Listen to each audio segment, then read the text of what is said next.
Hello everyone, नमस्कार आप सभी को। देखिए, जब से ये स्पोर्ट्स रिक्रूटमेंट जो कि आप यहाँ पे देख पा रहे हैं, ये जब से 2023 वाली भर्ती निकली है डाक विभाग में, और इसकी लास्ट डेट जो है आप देख सकते हैं 9 दिसंबर दी गई थी। साथ ही में जो करेक्शन डेट थी, एप्लीकेशन फॉर्म में अगर कोई मिस्टेक हुई है उसको करेक्ट करने के लिए जो विंडो ओपन हुई थी वो 10 दिसंबर से 14 दिसंबर तक हुई थी। और ये जो रिक्रूटमेंट है ये postal assistant, sorting assistant, postman, mail guard and MTS multitasking staff की वैकेंसीज़ के लिए निकाली है, जिसमें कि टोटल वैकेंसीज़ हैं 1899। तो काफ़ी अच्छी खासी वैकेंसीज़ हैं। तो इस रिक्रूटमेंट के रिगार्डिंग बहुत सारे मैसेजेस रिसीव हो रहे हैं, जो कि आप यहाँ पर देख सकते हैं। मोस्टली मैसेजेस यही हैं कि मैम रिज़ल्ट कब तक आएगा, स्पोर्ट्स कोटा रिज़ल्ट कब आएगा 2024, कब आएगा वैकेंसी, मैम स्पोर्ट्स कोटा की मेरिट लिस्ट कब आएगी, मैम स्पोर्ट्स कोटा 2023 फॉर्म की प्रोविजनल लिस्ट कब आएगी। और तमाम ये मैसेज आप देख सकते हैं जो कि स्पोर्ट्स कोटा वैकेंसी की रिज़ल्ट के रिगार्डिंग ही यहाँ पर बात की जा रही है। दूसरा सबसे बड़ा क्वेश्चन ये बना हुआ है कि मैम मेरे पास इंटरनेशनल सर्टिफिकेट्स हैं, मैं इतनी बार इंटरनेशनल खेला हुआ हूँ या खेली हुई हूँ, मैंने इतने सारे मेडल्स लिए हुए हैं, गोल्ड, सिल्वर, ब्रॉन्ज, मैंने नेशनल खेला हुआ है, मैंने स्कूल गेम्स की तरफ से SGFI खेला हुआ है, एंड फिजिकल एफिशिएंसी वालों के भी। तो बहुत सारे ऐसे मैसेजेस रिसीव हो रहे हैं। कोई कोई बोलता है कि मैम मैंने इंटरनेशनल लेवल पर खेला हुआ है बट मेरे को कोई मेडल नहीं मिल पाया, ओनली पार्टिसिपेशन सर्टिफिकेट है, या फिर नेशनल वालों के पास पार्टिसिपेशन सर्टिफिकेट है। तो इस टाइप से जो कैंडिडेट्स हैं वो अपनी डिटेल बता करके ये पूछ रहे हैं कि क्या हमारा सिलेक्शन हो पाएगा या नहीं। तो इस वीडियो में हम इन 2 पॉइंट्स पर चर्चा करेंगे डिटेल में। देखो, मेरी जो वीडियो रहती है, जो मैं वीडियो बनाती हूँ, ये थोड़ी लंबी हो जाती है क्योंकि मैं ऊपर ऊपर से चीज़ों को ना खुद समझ पाती हूँ और ना ही मैं समझाना उचित समझती हूँ। मैं पहले चीज़ों को खुद ही डिटेल में जानती हूँ और उनको अच्छे से समझ लेती हूँ और बाद में अच्छे से उनको एक्सप्लेन करने में विश्वास रखती हूँ। तो पहले हम बात करते हैं कि किसका सिलेक्शन होगा और किसका सिलेक्शन नहीं होगा। आफ्टर दैट हम रिज़ल्ट के बारे में बात करेंगे। देखिए, सिलेक्शन किस आधार पर होगा इसके बारे में मैंने पहले ही एक वीडियो बना रखी है। ये वीडियो देखने से पहले अगर आपने वो वीडियो देख रखी है तो बहुत अच्छी बात है, आपको चीज़ों को समझना आसान होगा। और अगर अभी तक नहीं देखी है तो आप डिस्क्रिप्शन में दिए गए लिंक से आप वहाँ पर जाकर देख सकते हैं, यूट्यूब चैनल पर जाकर। और अगर ये भी पॉसिबल नहीं हो पाता है तो फिर भी मैं यहाँ पर बताती हूँ, तो इसको ध्यान से सुनिए आप। देखिए, इसके लिए हमें समझना होगा कि मेरिट किस हिसाब से बनती है। अगर आप ये चीज़ समझ जाते हैं तो आपको आइडिया लग जाएगा कि मैंने कौन से सर्कल के लिए फॉर्म भरा है और क्या मेरा वहाँ पर जो मैंने डिज़ायर्ड पोस्ट भरी है उस पर सिलेक्शन हो पाएगा या नहीं हो पाएगा। तो हम बात करते हैं कि डिपार्टमेंट लिस्ट किस हिसाब से बनाता है। देखो, ये आप लिस्ट देख सकते हैं। सबसे पहले सीरियल नंबर रहता है, उसके बाद स्पोर्ट्स डिसिप्लिन का नाम रहता है, ठीक है। फिर पोस्ट अप्लाइड, सपोज ये कोई भी है, अनुष्ठा सिंह है, तो ये इसके सामने लिखा होगा कि इन्होंने कौन कौन सी पोस्ट के लिए अप्लाई किया है। जैसे कि इन्होंने सभी पोस्ट के लिए अप्लाई किया है, तो आप देख सकते हैं postal assistant, sorting assistant, MTS, postman, सभी में इन्होंने अप्लाई किया है। वॉलीबॉल ये खेलते थे, वॉलीबॉल का सर्टिफिकेट इनके पास है। ये इनकी फादर्स की डिटेल हो गई। तो इस टाइप से सबसे पहले जो कॉलम्स रहेंगे कुछ, उसमें इनकी डिटेल्स रहेगी। आफ्टर दैट आ जाते हैं ये सर्टिफिकेट्स, DOB आ जाएगी, मेल है या फीमेल है, कैटेगरी आ जाएगी। ये तो खैर अलग मुद्दा है, बट हमें बात पे आना है कि सिलेक्शन कैसे होता है। तो सबसे पहले लिस्ट में ये रहता है कि हाईएस्ट फॉर्म नंबर क्या है। मतलब कि जैसे आपसे ऑप्शन मांगे गए थे फॉर्म फिल करते टाइम कि आपका हाईएस्ट फॉर्म कौन सा है, या आप इंटरनेशनल इवेंट में आपने पार्टिसिपेट किया है एंड मेडल्स जीतने हैं, या national event, inter university, school level, national award in physical efficiency. तो ये कुछ फॉर्म्स के फॉर्म में इन्होंने कैटेगराइज किया है, फॉर्म 1, 2, 3, 4, 5। तो सबसे पहले हमें प्रेफरेंस देनी होती है फॉर्म 1 को। तो जितने भी कैंडिडेट्स ने अप्लाई किया है उसमें फॉर्म 1 वाले कितने हैं, सबसे पहले हम उनका डेटा कलेक्ट करते हैं। डेटा तो खैर होता ही हमारे पास, बट सीरियली उसको अरेंज करते हैं। आफ्टर दैट पोजीशन हाईएस्ट, कि उसमें उनकी हाईएस्ट पोजीशन क्या रही है। मतलब कि वो कितनी बार जो है, जैसे सपोज 1 का मतलब है इंटरनेशनल गेम्स खेले हैं, तो कितनी बार वो इंटरनेशनल गेम्स खेले हैं, तो इसमें आ गया जितनी बार भी उन्होंने खेला होगा। आफ्टर दैट आता है, इसको भी हम सीरियली अरेंज करेंगे, जो सबसे ज़्यादा बार खेला होगा वो सबसे ऊपर, उससे कम वाला उसके नीचे, उससे कम वाला उसके नीचे, पार्टिसिपेशन वाला सबसे नीचे चला जाएगा। आफ्टर दैट बात आती है नंबर ऑफ मेडल्स की।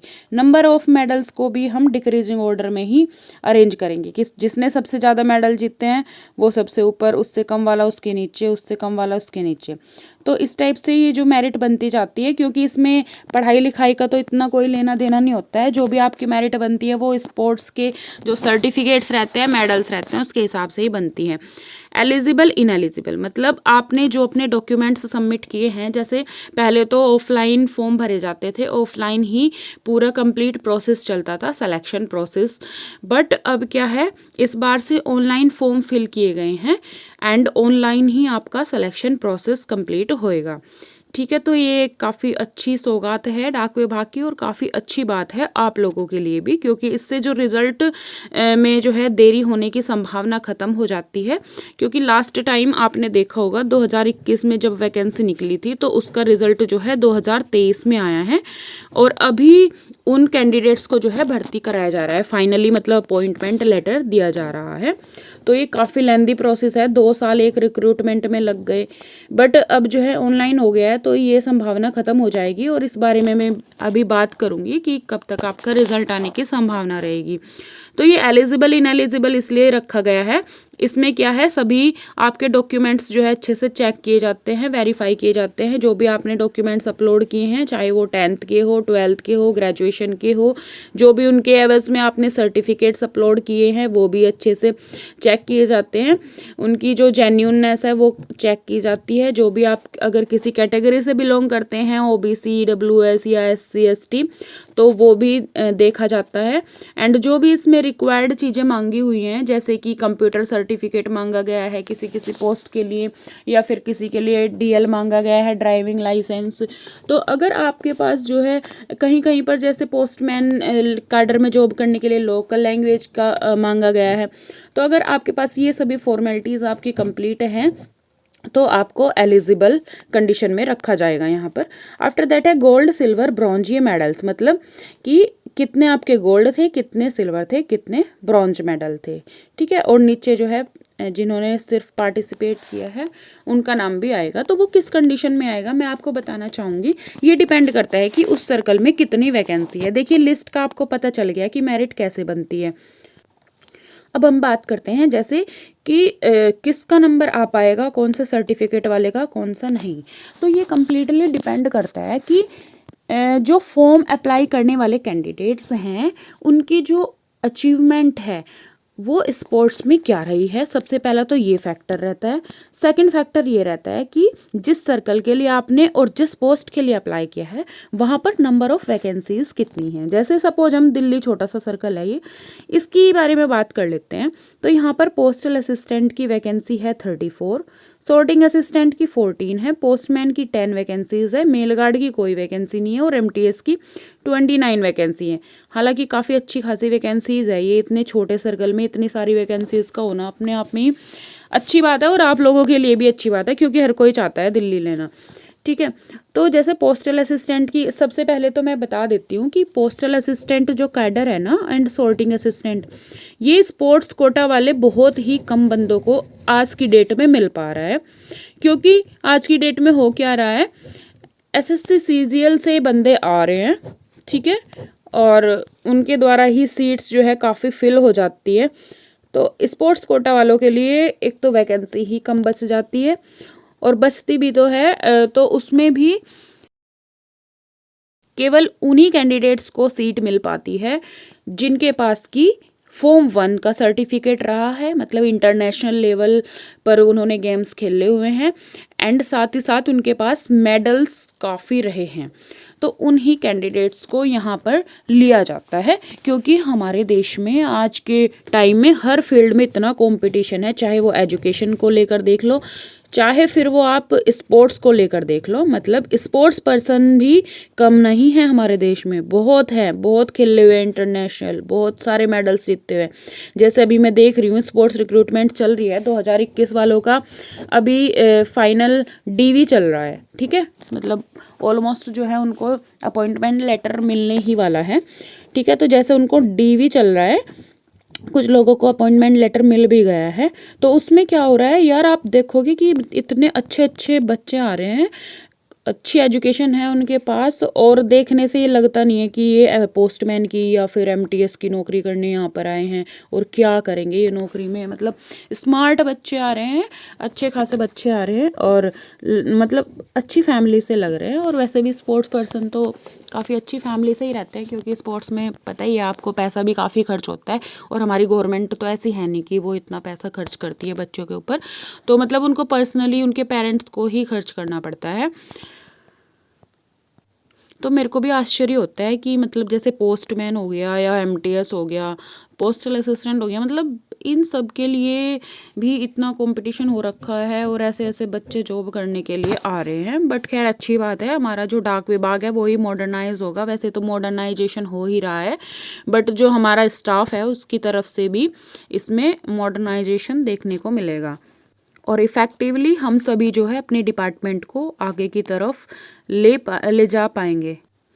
तो आप देख रहे हैं कि जो दिल्ली में 34 वैकेंसीज़ हैं, तो इसमें जो है सिर्फ दिल्ली के कैंडिडेट्स नहीं अप्लाई नहीं किया होगा, यहाँ पर जो है हरियाणा, जिसमें कि बहुत सारे कैंडिडेट्स रहते हैं जिन्होंने स्पोर्ट्स इंटरनेशनल लेवल पर खेला होता है, मोस्टली जो है हरियाणा के बंदे ही आ रहे हैं यहाँ पर दिल्ली में। तो जो मैं बता रही हूँ, जो लाइव देख रही हूँ डेली, तो मतलब यहाँ पर जो postal assistant and sorting assistant cadre है, इसमें काफ़ी कम चांस हो जाते हैं इंटरनेशनल लेवल गेम जो स्पोर्ट्स खेले हुए हैं उनके अलावा जो बंदे हैं उनका नंबर नहीं आ पाता है, तो इंटरनेशनल वालों को ही पीए कैडर में लिया जाता है, एंड प्लस उनके पास जो है मेडल्स भी होने चाहिए, तभी पीए कैडर में एंड सॉर्टिंग असिस्टेंट कैडर में नंबर आ पाता है।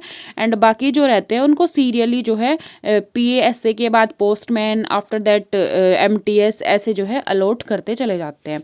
तो यहाँ पे तो वैकेंसी थोड़ी ज़्यादा थी, इसलिए हो सकता है कि नेशनल लेवल वाले जो हैं उनका भी नंबर आ जाए, एंड जो सिर्फ पार्टिसिपेट किया है जिन्होंने और मेडल्स नहीं जीत पाए हैं उनका भी नंबर जो है एमटीएस में आ सकता है।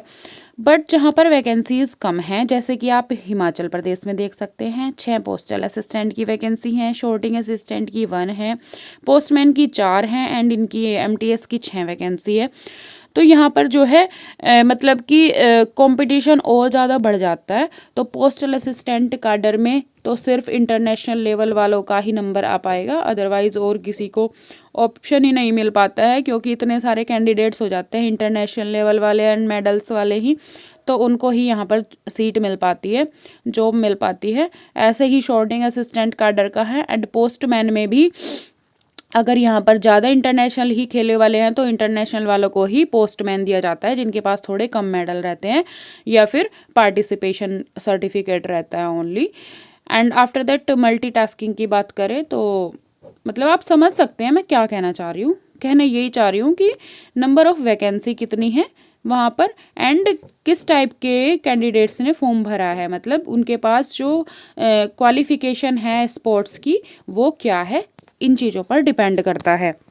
तो इस पॉइंट को कहने की समरी यही है कि जहाँ पर नंबर ऑफ़ वैकेंसीज ज़्यादा है वहाँ पर थोड़े चांसेस हैं कि नेशनल सर्टिफिकेट्स जिनके पास हैं एंड स्कूल गेम्स सर्टिफिकेट जिनके पास हैं या इंटर यूनिवर्सिटी गेम्स सर्टिफिकेट जिनके पास हैं उनका नंबर भी देखने को मिल सकता है। अदरवाइज़ जहाँ पर वैकेंसीज कम हैं वहाँ पर तो सिर्फ इंटरनेशनल लेवल खेले हुए बंदों को ही सिलेक्शन मिल पाएगा।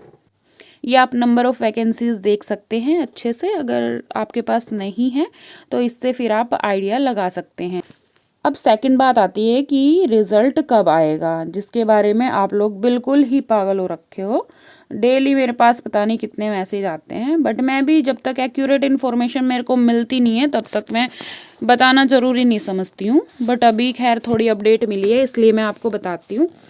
देखिए रिज़ल्ट 2021 वाले का आया है 2023 में, बट तब कुछ फैक्टर्स थे कि ऑफलाइन रिक्रूटमेंट थी, ऑनलाइन नहीं थी, तो सभी काम जो है ऑफलाइन करने थे। उनके डॉक्यूमेंट्स का चेक एंड उनकी जेन्यूनेस चेक करना, वेरिफिकेशन करना वगैरह, जो भी डिपार्टमेंट लेवल पर रहते हैं, तो वो ऑफलाइन प्रोसेस था। सभी लिस्ट वगैरह ऑफलाइन रेडी होनी थी सर्कल वाइज, तो इसलिए मतलब डिले भी हुआ इसमें। तो आपको जो है 2021 का जो रिज़ल्ट था वो 2023 में देखने को मिला, अभी अप्रोक्स 4-5 महीने पहले। एंड अब उनका डीवी चल रहा है फाइनल, एंड अपॉइंटमेंट लेटर जो है दिए जा रहे हैं। बट अब वाली रिक्रूटमेंट जो अभी निकली है 2023 वाली, इसमें क्या फ़र्क आपको देखने को मिलेगा ये मैं आपको बताना चाहूँगी। तो इसमें फ़र्क इतना है, जहाँ तक मेरी बात हो पाई है, तो ये जो है थोड़ा फास्ट रिक्रूटमेंट रहेगी, क्योंकि एक तो ऑनलाइन हो गया है तो अपने आप ही फास्ट हो जाएगा। ऑनलाइन करने का मतलब ही यही है कि रिक्रूटमेंट प्रोसेस को फेयर एंड फास्ट किया जा सके। तो जहाँ तक मैं बताना चाहूँगी, मेरे को जो भी इंफॉर्मेशन मिली है, जो अपडेट मिली है, उसके आधार पर मैं आपको बताना चाहती हूँ कि अभी तक इसके बारे में इन राइटिंग में कुछ भी नहीं आया है कि हाँ क्या इसमें अभी हो रहा है एंड क्या होने वाला है, ठीक है। बट मोस्ट प्रोबेबली जो है फरवरी के फर्स्ट वीक में इसका रिजल्ट डिक्लेयर करने की संभावना जो है बताई गई है। अभी जनवरी में तो रिजल्ट बिल्कुल भी नहीं आएगा, क्योंकि डिफरेंट सर्कल्स में जो है स्पोर्ट्स कोटा रिक्रूटमेंट 2021 वाली ही प्रोसेस कंप्लीट की जा रही है, उनको ज्वाइनिंग दी जा रही है। CGL 2022 वालों को ज्वाइनिंग दी जा रही है। एंड डिपार्टमेंट के अदर बहुत सारी रिक्रूटमेंट्स हैं, चाहे वो डिपार्टमेंटल रिक्रूटमेंट्स हो, चाहे वो GDS की रिक्रूटमेंट्स हो, तो वो सभी इन कंटिन्यूएशन चल रही है। तो अभी जो है जनवरी मंथ में इसका रिज़ल्ट आने की कोई भी पॉसिबिलिटी नहीं है। एंड फरवरी के फर्स्ट वीक में रिज़ल्ट आना जो है हो सकता है आपको गुड न्यूज़ मिलने वाली हो। तो जैसे इसके बारे में कोई भी अपडेट आएगी हम ज़रूर आपको इन्फॉर्म करेंगे। एंड अगर कोई भी इन राइटिंग अपडेट आती है तो वो जल्दी से जल्दी आपको बताने की पूरी कोशिश की जाएगी। एंड अभी एक मैं नेक्स्ट वीडियो इस बात पर भी बनाऊंगी कि जो कैंडिडेट्स आ रहे हैं ज्वाइन करने के लिए स्पोर्ट्स कोटा वाले, तो उनके डॉक्यूमेंट्स में बहुत ज़्यादा प्रॉब्लम्स पाई जा रही हैं।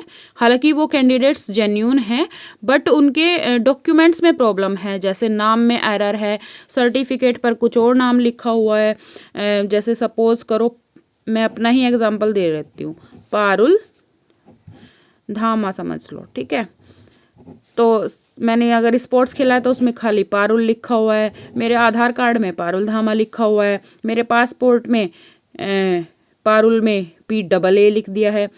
तो और जो है फादर नेम भी मिस्टेक है, डिफरेंट डॉक्यूमेंट्स में 10th में अलग, स्पोर्ट्स में अलग, एंड पासपोर्ट पे अलग। तो ऐसी बहुत सारी जो है इरेगुलरिटी पाई जा रही है। बहुत सारे सर्टिफिकेट मिस पाए जा रहे हैं, जैसे कंप्यूटर सर्टिफिकेट मांगा है जा रहा है तो वो बंदों के पास नहीं है। तो मतलब ऐसी डॉक्यूमेंट वेरिफिकेशन के रिगार्डिंग जो भी इरेगुलरिटी कैंडिडेट्स कर रहे हैं आप लोग, वो भी मैं नेक्स्ट वीडियो में एक बार बताऊंगी, सो दैट कि आप पहले से ही अवेयर रहें और अपने डॉक्यूमेंट्स जो हैं उसी हिसाब से पहले से ही कंप्लीट कर सकें, जिससे कि आपको ज्वाइन कराते टाइम आपकी ज्वाइनिंग में कोई भी डिले ना हो। क्योंकि एक दिन का डिले भी आपकी ज्वाइनिंग में बहुत मायने रखता है। सपोज आपकी 1 जनवरी को ज्वाइनिंग हो गई तो आपका जो इंक्रीमेंट है वो 1 जुलाई से लग जाएगा। और अगर आपकी 2 जनवरी को भी ज्वाइनिंग होती है तो 1 साल बाद आपका इंक्रीमेंट लगेगा। तो आप समझ रहे हैं ना टाइम की कीमत क्या है, कि 6 महीने कहाँ पर एक दिन से ही 6 महीने में आपका इंक्रीमेंट लग रहा है, एक दिन पहले ज्वाइनिंग से ही, और कहाँ पर एक दिन बाद ज्वाइनिंग होने से ही आपका 1 साल बाद इंक्रीमेंट लग रहा है। तो ये चीज़ें ना बहुत मायने रखती है लाइफ में, टाइम की बहुत वैल्यू होती है जब आप डिपार्टमेंट में आ जाते हैं। तो अपने सभी डॉक्यूमेंट्स जो है कंप्लीट रखें। बिल्कुल मैंने इस पर वीडियो बना भी रखी है, वो भी देख लें।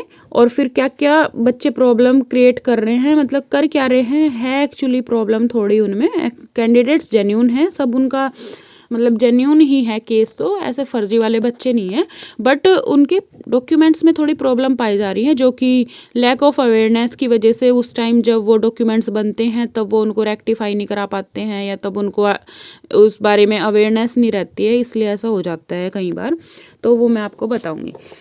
तो आई होप जो भी मैंने इसमें एक्सप्लेन किया है वो आपको सभी को समझ आ गया होगा। अब बिना किसी देरी के हम यहीं पर वीडियो को एंड करते हैं एंड मिलते हैं नेक्स्ट वीडियो में एक न्यू अपडेट के साथ। Thank you so much, have a nice day.